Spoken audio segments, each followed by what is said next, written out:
Following World War II, a population boom and a drought increased concerns that just one pipeline for imported water was not enough to sustain the vibrant region that San Diego County had become.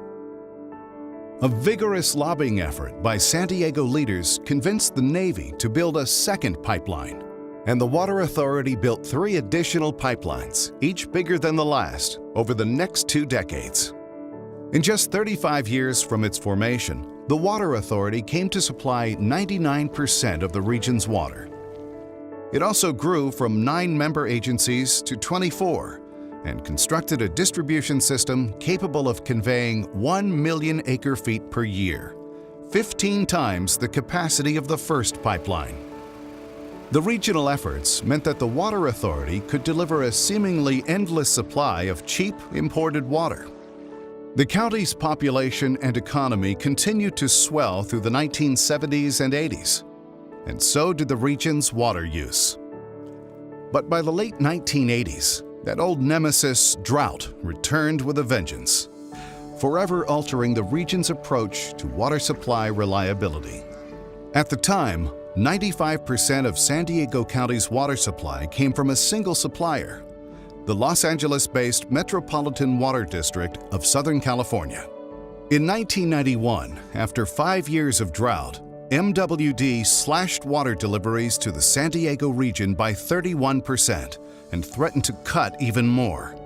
This had an immediate and chilling effect on the local economy, making it clear that the San Diego region could no longer depend so heavily on any single supplier of water. At the final meeting, when the drought ordinance was adopted, the lines of angry citizens were down the street. The room was full. There were people with placards and signs outside. The TV cameras were all here. And it was very difficult to listen to some of the stories of people that would get up to the microphone. Their businesses were in difficulty. Some of their businesses were frankly going to close because of it. The drought ended, but the Water Authority didn't forget the community's clarion call to never again leave the region so vulnerable to water shortages. The agency embarked on an ambitious, multi-decade strategy by diversifying its water supplies and constructing new facilities to store and move water around the county. First came conservation. The Water Authority became a state and national leader in promoting efficient use of water through legislation, outreach, and education, which continues today.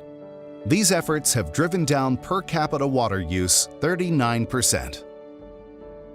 The next major pieces were long-term water conservation and transfer agreements with the Imperial Valley.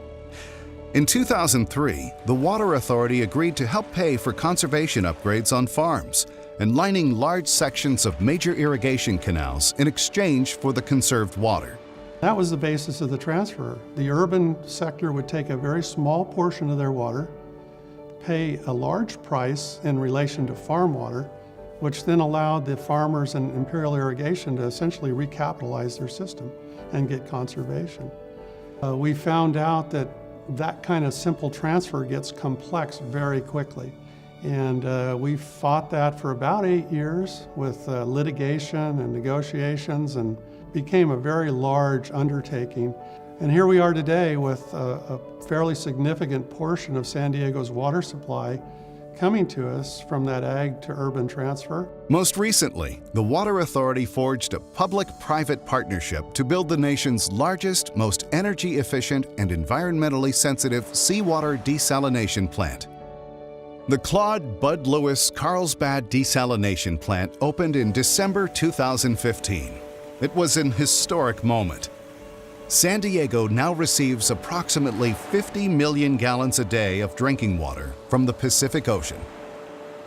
Looking ahead, the Water Authority and its member agencies are promoting the development of advanced treated wastewater to further reduce reliance on imported water supplies.